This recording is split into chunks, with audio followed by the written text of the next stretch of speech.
Hello बच्चों। तो आज हम एक नया चैप्टर चालू करने वाले हैं जिसका नाम है इलेक्ट्रोकेमिस्ट्री। इलेक्ट्रोकेमिस्ट्री चैप्टर एक्चुअली दो वर्ड से मिलकर बना है, इलेक्ट्रो और केमिस्ट्री। मतलब इलेक्ट्रिकल एनर्जी को इलेक्ट्रोकेमिस्ट्री, इलेक्ट्रिकल एनर्जी को हमारे को केमिकल एनर्जी में बदलना होता है या केमिकल एनर्जी को इलेक्ट्रिकल एनर्जी में बदलना होता है। इसको हम कहते हैं इलेक्ट्रोकेमिस्ट्री। बच्चों इस चैप्टर का बहुत ज़्यादा यूज़ है। आजकल आप देख रहे हैं लिथियम आयन बैटरी हो गया, या फिर EV electrical motor, electrical vehicle हो गए। ठीक है, ये बहुत ज़्यादा यूज़ हो रहे हैं, तो इस चैप्टर का बहुत ज़्यादा यूज़ है। ढंग से पढ़िए, आपको जो मॉडर्न एरा में जो भी कंसेप्ट है वो सब समझ में आएंगे। तो आइए इस चैप्टर को चालू करते हैं। तो इलेक्ट्रोकेमिस्ट्री क्या है? The study of inter conversion between electrical energy and chemical energy.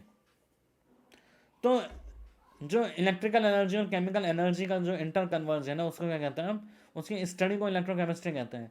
या फिर हम इलेक्ट्रिकल एनर्जी को केमिकल एनर्जी में बदलें, या फिर केमिकल एनर्जी को इलेक्ट्रिकल एनर्जी में बदलें। दोनों ही हम इस चैप्टर में पढ़ने वाले हैं।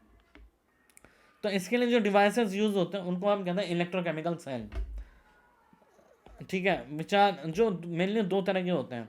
तो ऐसा नहीं है कि भाई इलेक्ट्रिसिटी है उसको केमिकल के ऊपर डाला, ऐसा नहीं है। कुछ डिवाइसेस यूज़ करते हैं हम, जैसे प्रॉपरली एक सिस्टमेटिक वे में हम इलेक्ट्रिकल एनर्जी को केमिकल एनर्जी में बदलते हैं, या फिर केमिकल एनर्जी को इलेक्ट्रिकल एनर्जी में बदलते हैं। ठीक है, तो ये होता है हमारे पास। एक हो गया गैल्वेनिक सेल, जिसको हम वोल्टिक सेल भी कहते हैं, वोल्टाइक सेल या फिर इलेक्ट्रोलाइटिक सेल। तो गैल्वेनिक सेल कौन से सेल होते हैं? गैल्वेनिक सेल वो सेल होते हैं जो केमिकल एनर्जी को इलेक्ट्रिकल एनर्जी में बदलें। केमिकल एनर्जी को इलेक्ट्रिकल, गाड़ी में हमारे जो केमिकल एनर्जी से हम इलेक्ट्रिसिटी तो जनरेट करते हैं, पेट्रोल से तो एनर्जी नहीं बनती। जो केमिकल उसके अंदर यूज़ होता है बैटरी के अंदर, उससे ही तो केमिकल एनर्जी बनती है, इलेक्ट्रिकल एनर्जी बनती है। और गोल्ड की प्लेटिंग होती है, हम इलेक्ट्रिसिटी पास करके केमिकल को, गोल्ड के जो भी केमिकल है वो कॉपर पे प्लेट हो जाते हैं। तो इस तरीके से केमिकल को इलेक्ट्रिकल में भी बदला जाता है और इलेक्ट्रिकल को केमिकल एनर्जी में भी बदला जाता है। तो गैल्वेनिक सेल जो होते हैं converts chemical energy into electrical energy, जबकि electrolytic cell converts electrical energy into chemical energy.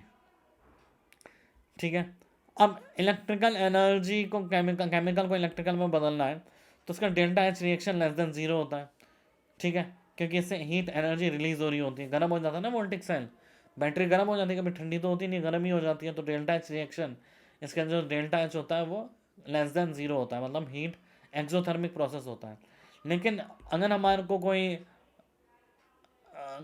Gold plate करनी हो या फिर कोई कॉपर की प्लेट चढ़ानी हो किसी बर्तन पे, तो हमारे को इलेक्ट्रिसिटी सप्लाई करनी पड़ती है, तो delta H reaction greater than zero होता है। ठीक है, ये स्पॉन्टेनियस रिडॉक्स रिएक्शन होती है, केमिकल एनर्जी को इलेक्ट्रिकल एनर्जी में बदलना। हमारे को जो बैटरी होती है उसमें कोई हमारे को एक्सटर्नल सोर्स की जरूरत नहीं होती, वो बैटरी के केमिकल अपने आप ही स्पॉन्टेनियसली ही इलेक्ट्रिकल एनर्जी में बदलते हैं। जबकि non spontaneous redox reaction are driven by external force. जो इलेक्ट्रो जब गोल्ड प्लेटिंग करता है, ऐसा तो नहीं है कि कॉपर को डाला गोल्ड के सोल्यूशन में और गोल्ड प्लेट हो गया, ऐसा नहीं होता। हमारे को उसमें एनोड और कैथोड ऐड करना पड़ता है, तो एक्सटर्नल एनर्जी ऐड करनी पड़ती है हमारे को। तो एक नॉन स्पॉन्टेनियस प्रोसेस है। ठीक है, इसका ये स्पॉन्टेनियस है, तो delta G reaction G F temperature pressure less than zero होता है, थर्मोडाइनमिक्स में पढ़ा है। और इसमें delta G at constant temperature pressure greater than zero होता है। इसका एनोड होता है पॉजिटिव होता है, कैथोड नेगेटिव होता है, जबकि इसका एनोड नेगेटिव होता है, कैथोड पॉजिटिव होता है। ये एनोड और कैथोड दो इलेक्ट्रोड होता है। अभी हम इलेक्ट्रोड्स को ढंग से पढ़ेंगे इस चैप्टर में। अभी हम हाफ सेल के बारे में पढ़ने जा रहे हैं पहले, फिर हम गैल्वेनिक सेल या फिर डेनियल सेल के बारे में पढ़ेंगे, फिर हम ऐसे चैप्टर प्रोसीड करेंगे। ठीक है, तो एनोड उसमें नेगेटिव होता है और कैथोड पॉजिटिव होता है, और इसमें कैथोड पॉजिटिव होता है इलेक्ट्रोलाइटिक सेल में, और एनोड पॉजिटिव होता है, कैथोड क्या होता है? नेगेटिव होता है। लेकिन दोनों ही तरह के सेल में एनोड में हमेशा ऑक्सीडेशन होता है। Anode stands for oxidation always. It may be positive negative depends on which type of cell, electrolytic cell और गैल्वेनिक सेल। लेकिन कैथोड हमेशा क्या होता है? Always reduction. कैथोड के लिए हमेशा रिडक्शन होता है। ठीक, कैथोड में हमेशा रिडक्शन होता है। अब हम पढ़ने वाले हैं हाफ सेल। तो बच्चों हमने देखा एक इंट्रोडक्शन कि कैसे गैल्वेनिक सेल यूज़ होता है, कैसे इलेक्ट्रोलाइटिक सेल होती है। अब हम पढ़ने वाले हैं हाफ सेल। हाफ सेल क्या होती है? तो हाफ सेल ऐसा सेल होता है जिसमें एक सोल्यूशन को हम एक मेटल को उसी के सोल्यूशन में रखना है। कोई मेटल है आयरन, उसी के सोल्यूशन में रखा Fe+2 के सोल्यूशन में, कॉपर को रखा Copper+2 के सोल्यूशन में, जिंक को रखा Zn+2 के सोल्यूशन में। इसको हम कहते हैं हाफ सेल। ठीक है, तो half cell of a substance consists an electron that which is of that substance which is placed in aqueous solution containing ion of same substance, ion of containing ion of same substance, उसी substance के ion contain करें, उसको क्या कहते हैं? Half cell. तो half cell वो होता है कि वो मेटल है उसको उसी के आयन में डाला है, उसको क्या कहते हैं? Half cell. अब जैसे एग्जांपल के तौर पे हम देखें आयरन हाफ सेल। आइए समझते हैं आयरन हाफ सेल क्या है। आयरन को हमने आयरन सल्फेट के सोल्यूशन में डिप किया। अब जैसे मेटल अपने कांटेक्ट में आता है उसी के आयन के, तो उसकी टेंडेंसी होती है या फिर इलेक्ट्रॉन लूज करेगा, इलेक्ट्रॉन गेन करेगा। ठीक है, इलेक्ट्रॉन लूज करेगा या गेन करेगा। आयरन की टेंडेंसी होती है इलेक्ट्रॉन मतलब लूज करने की। आयरन कन्वर्ट होता है Fe+2 प्लस 2 इलेक्ट्रॉन। तो जो Fe+2 है तो Fe+2 तो इसमें कन्वर्ट हो जाएगा, Fe+2 इधर आ जाएगा। ठीक है, और इलेक्ट्रॉन यहाँ रह जाएंगे, इलेक्ट्रॉन इधर रह गए। ठीक है, Fe+2 तो सोल्यूशन में चला गया और इलेक्ट्रॉन इधर ही रह गए। अब जब इलेक्ट्रॉन इधर ही रह गए तो ये नेगेटिव चार्ज हो गया और ये पॉजिटिव चार्ज हो गया। ठीक है, आयरन की रॉड हो गई नेगेटिवली चार्ज और सोल्यूशन हो गया पॉजिटिवली चार्ज। तो ऐसे केस में क्या होता है? ऐसे केस में एक पोटेंशियल डिफरेंस जनरेट होता है। एक नेगेटिव और एक पॉजिटिव प्लेट आपस में पास हो तो पोटेंशियल डिफरेंस जनरेट होता है, जिसको हम कहते हैं इलेक्ट्रोड पोटेंशियल। अगेन एक और एग्जांपल से समझने की कोशिश करते हैं। कॉपर हाफ सेल, जबकि कॉपर की टेंडेंसी होती है इलेक्ट्रॉन लेने की, कॉपर की टेंडेंसी होती है इलेक्ट्रॉन लेने की। तो Cu+2 जो है ये मेटल से इलेक्ट्रॉन लेके कॉपर में कन्वर्ट हो जाएगा। Cu+2 मेटल से इलेक्ट्रॉन लेके कॉपर में कन्वर्ट हो जाएगा, कॉपर सॉलिड में। ठीक है, अब सोल्यूशन के अब जो कॉपर है उसकी अमाउंट ज़्यादा हो गई, इलेक्ट्रॉन कम हो गए। ठीक है, इलेक्ट्रॉन तो कॉपर ने ले लिए, तो Copper+2 की अमाउंट ज़्यादा हो गई, इलेक्ट्रॉन कम हो गए। जबकि सोल्यूशन में अगर कॉपर सल्फेट है तो एनायन ज़्यादा होंगे और कॉपर कम हो गए। यहाँ पे सोल्यूशन के अंदर एनायन क्या हो गया? ज़्यादा हो गया। यहाँ पे एनायन क्या हो गया? ज़्यादा हो गया। और यहाँ पे कॉपर क्या हो गया? कम हो गया। कॉपर क्या हो गया? ज़्यादा हो गया। इधर कॉपर ज़्यादा हो गया, तो ये कैटायन बन गया, या पॉजिटिव चार्ज बन गया, और क्या बन गया? Negative charge. तो इन दोनों के बीच में क्या होगा? एक पोटेंशियल डिफरेंस जनरेट होगा। इन दोनों के बीच एक पोटेंशियल डिफरेंस जनरेट होगा, जिसमें इस तरह का पोटेंशियल डिफरेंस जनरेट हो उसको हम इलेक्ट्रोड पोटेंशियल बोलते हैं। क्या बोलते हैं बच्चों? Electrode potential. सो अब हमने क्या देखा? In this half cell the substance has natural tendency इधर लूज और gain electron at the surface of the electron. तो किसी भी इलेक्ट्रोड के ऊपर जो सब्सटेंस है अगर उसको उसी के आयन के कांटेक्ट में लाया जाए तो उसकी नेचुरल टेंडेंसी होती है इधर वो इलेक्ट्रॉन लूज करे या फिर वो इलेक्ट्रॉन लूज करें या फिर वो इलेक्ट्रॉन गेन करें। तो due to this natural tendency potential difference is developed between electron and the solution which is known as electrode potential. तो इस नेचुरल टेंडेंसी के कारण जो पोटेंशियल डिफरेंस जनरेट होता है, एक पॉजिटिव प्लेट नेगेटिव प्लेट पास में आ गए तो उसको क्या कहते हैं? इलेक्ट्रोड पोटेंशियल कहते हैं। ठीक है, अब इलेक्ट्रॉन पोटेंशियल क्या होता है? It is the measurement of natural tendency of a substance to lose और gain electron in half cell. तो इलेक्ट्रॉन पोटेंशियल क्या होता है? अब हम देखने वाले हैं इलेक्ट्रॉन पोटेंशियल। तो इलेक्ट्रॉन पोटेंशियल होता है it is measurement of natural tendency of a substance to lose और gain electron in half cell. तो इलेक्ट्रॉन लूज करें या फिर गेन करेगा हाफ सेल में, उसको क्या कहते हैं? इलेक्ट्रोड पोटेंशियल कहते हैं। इसकी यूनिट क्या होती है? वोल्ट में मेजर करते हैं हमें ना। और ये एक इंटेंसिव प्रॉपर्टी, इंटेंसिव हमने थर्मोडायनेमिक्स में पढ़ा है, independent of the amount of the solution. तो ये एक इंटेंसिव प्रॉपर्टी है। ये किस तरह की प्रॉपर्टी है? Intensive property that does not depends on mass of electron and mass of the solution. चाहे हम 1 लीटर सोल्यूशन लें, 2 लीटर सोल्यूशन लें, 10 लीटर सोल्यूशन लें, उसमें मेटल की रॉड डिप करेंगे तो सेम इलेक्ट्रॉन पोटेंशियल आएगा। ठीक है, अब इलेक्ट्रॉन पोटेंशियल, इलेक्ट्रॉन देने की भी टेंडेंसी होती है मेटल की, इलेक्ट्रॉन लेने की भी टेंडेंसी होती है। हमने आयरन का भी एग्जाम्पल देखा, हमने कॉपर का भी एग्जाम्पल देखा। तो फॉर ऑक्सीडेशन, ऑक्सीडेशन के लिए हम लिखते हैं ई ऑक्सीडेशन पोटेंशियल। जैसे इसकी डिनोटेशन की बात करें हम, ई Zn से Zn+2 गया तो इसको होगा E oxidation potential of zinc. E Cl-2 से Cl गया तो इसको होगा ऑक्सीडेशन पोटेंशियल। देखो Zn जीरो से किस में जा रहा है, 0 से +2 में जा रहा है, जिंक 0 से +2 में जा रहा है और कॉपर -1 से 0 में जा रहा है। तो दोनों क्या हो रहे हैं, ऑक्सीडाइज हो रहे हैं। तो हम इस तरह से हम या फिर ई OP लिखें, ऑक्सीडेशन पोटेंशियल। लेकिन 99% केस में ऐसा ही लिखा हुआ दिखेगा ई Zn+2 टू Zn या फिर ई C0 टू Cl2। जबकि अगर हम बात करें रिडक्शन पोटेंशियल की, तो रिडक्शन पोटेंशियल ई RP या फिर रिडक्शन पोटेंशियल बहुत कम देखने को मिलेगा। हमारे को देखने को मिलेगा ई Cu+2 से Cu, जिसको हम कहेंगे ई रिडक्शन पोटेंशियल ऑफ कॉपर+2, या फिर ई Br2 से Br2 से Br-, E reduction potential of Br2। तो हमारे को ऑक्सीडेशन पोटेंशियल भी होता है। अब हमने देखा हाफ सेल में हम पोटेंशियल कैसे बताते हैं, हाफ सेल में पोटेंशियल कैसे बताते हैं, उसकी इलेक्ट्रॉन देने की टेंडेंसी होगी या फिर इलेक्ट्रॉन लेने की टेंडेंसी होगी। तो उसी अकॉर्डिंग हम इलेक्ट्रॉन पोटेंशियल कहते हैं, इलेक्ट्रोड का पोटेंशियल। हमने इलेक्ट्रोड देखा है क्या होता है, मेटल को हाफ सेल में मेटल को किसी भी आयन में अपने ही सोल्यूशन में डिप किया, या फिर वो इलेक्ट्रॉन देगा या फिर वो इलेक्ट्रॉन लेगा, या फिर वो इलेक्ट्रॉन देगा या फिर वो इलेक्ट्रॉन लेगा। तो इस बेसिस पे हम डिसाइड करते हैं ई रिडक्शन पोटेंशियल या फिर ऑक्सीडेशन पोटेंशियल। किसी भी मेटल की कितनी पावर है इलेक्ट्रॉन देने की या फिर लेने की, वो पोटेंशियल होता है उसका। हम देखते हैं ना, इस बच्चे का पोटेंशियल ज़्यादा है, इसमें पढ़ने की कैपेसिटी ज़्यादा है।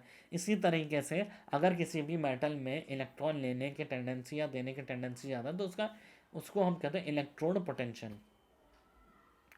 तो for a particular substance the value of E depends upon concentration, component, partial pressure and gaseous component and temperature. तो किसी भी पर्टिकुलर सब्सटेंस के लिए ई की वैल्यू किस किस चीज़ पे डिपेंड करती है, ये इंपॉर्टेंट है। ई की वैल्यू डिपेंड करती है concentration of aqueous component, partial pressure of gaseous component and temperature. 1 minute, हमने बात की कंसंट्रेशन पे डिपेंड करता है, पार्शियल प्रेशर पे करता है और टेम्परेचर पे करता है। और अभी हमने उसको कहा वो एक इंटेंसिव प्रॉपर्टी है। क्या कहा बच्चों अभी हमने, वो एक इंटेंसिव प्रॉपर्टी है।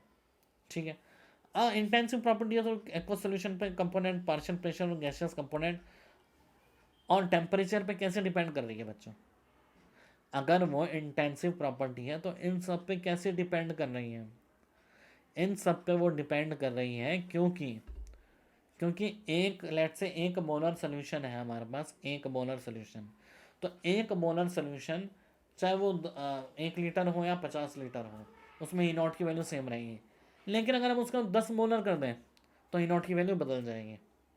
तो एक ही तरह का सोल्यूशन हो तो उसमें हम कितना भी पानी लें या फिर कितना भी पार्शियल प्रेशर सेम हो, कितनी भी अमाउंट ऑफ गैस लें, उसका ई सेम रहेगा। मतलब अगर एक मोलर सोल्यूशन है, उसका 1 लीटर हो या 10 लीटर हो, अगर उसमें मेटल की रॉड ड्रिप की हमने किसी पर्टिकुलर टेम्परेचर पे, तो चाहे 1 लीटर ले 10 लीटर ले, ई की वैल्यू सेम रहेगी।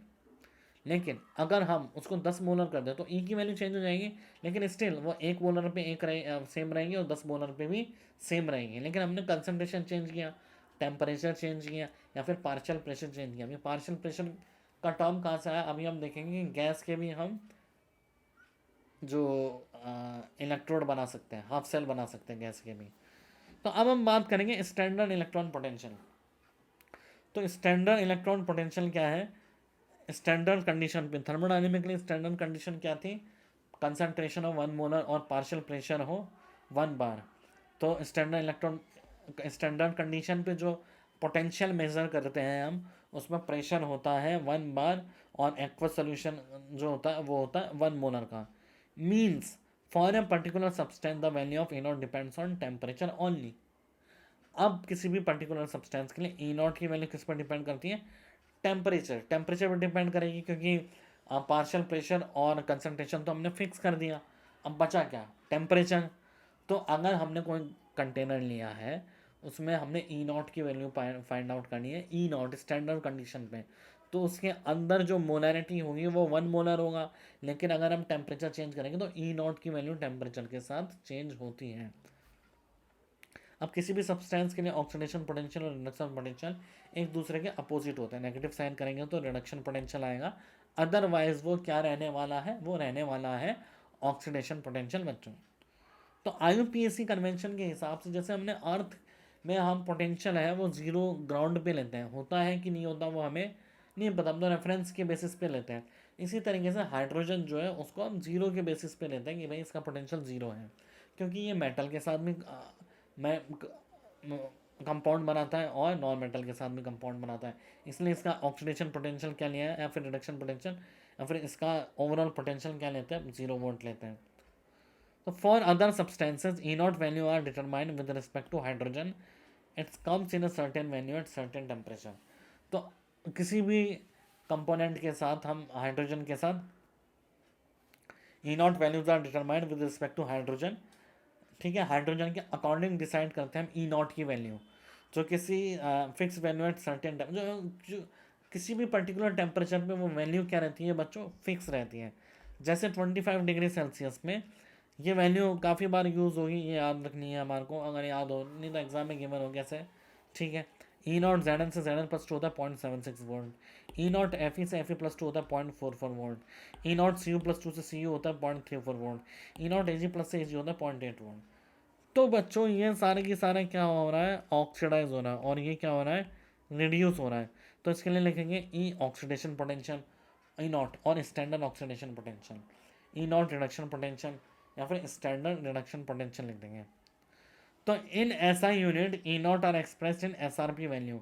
एसआई यूनिट में ई नॉट किस, अब अब हम बार बार ये वैल्यूज लिखें भाई हम, या फिर 0.76 बोले ई जेड एन से Z N plus two, E C U plus two से सी यू, तो हमें कैसे पता चलेगा कि एक फिक्स कर लो भाई, या फिर ऑक्सीडेशन की ही वैल्यू रखो या फिर रिडक्शन की वैल्यू रखो। अब वैसे एग्जामिनेशन में दोनों तरीके से गिवन होता है, लेकिन ऐसा यूनिट के अकॉर्डिंग ई नॉट की एक value S R P value में ही रखी जाती है। तो आपको इसी तरीके से जनरली मिलेगा एस आई कन्वेंशन के अकॉर्डिंग, जेड प्लस टू से जेड एन, मतलब रिडक्शन के पोटेंशियल की ही वैल्यू गिवन होगी।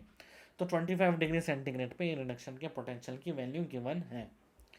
तो हमने क्या पढ़ा, हमने पढ़ा कि किसी मेटल के रॉड को हम उसी के आयन में डिप करें तो वो इलेक्ट्रॉन दे भी सकता है ले भी सकता है, उसके अकॉर्डिंग हम ई नॉट की वैल्यू डिसाइड करेंगे। ई नॉट की वैल्यू उसकी वैल्यू हम उसके पावर के अकॉर्डिंग ई की वैल्यू डिसाइड होगी। अब हाइड्रोजन की जो ताकत है, हाइड्रोजन से जिसकी ज़्यादा रिडक्शन के पोटेंशियल है तो उसका हम रिडक्शन पोटेंशियल ज़्यादा बोलेंगे, उसके टेंडेंसी के अकॉर्डिंग लेस ऑक्सीडेशन पोटेंशियल है तो रिडक्शन पोटेंशियल ज़्यादा बोलेंगे, उसके रेस्पेक्टिव में ऑक्सीडेशन पोटेंशियल ज़्यादा तो हम ऑक्सीडेशन पोटेंशियल ज़्यादा बोलेंगे। तो अभी इसको हम काफ़ी ज़्यादा डिटेल में पढ़ने वाले हैं, ये तो जस्ट हमें ग्लैंस लेना है कि क्या है, ठीक है। हमने देखा कि पोटेंशियल क्या होता है, इलेक्ट्रोड क्या होता है और हाफ सेल क्या होती हैं। अभी इसमें हम काफ़ी डिटेल में डिस्कस करने वाले हैं टाइप ऑफ हाफ सेल कितने तरह की होती हैं, ठीक है बच्चों। तो ऐसा यूनिट के अकॉर्डिंग हमारे पास ये रहने वाला है। तो ऐसा यूनिट के according E not values are expressed in S R P value. तो ई नॉट वैल्यू किस में ही एक्सप्रेस करेंगे हम बच्चों, एस आर पी वैल्यू में ही एक्सप्रेस करेंगे।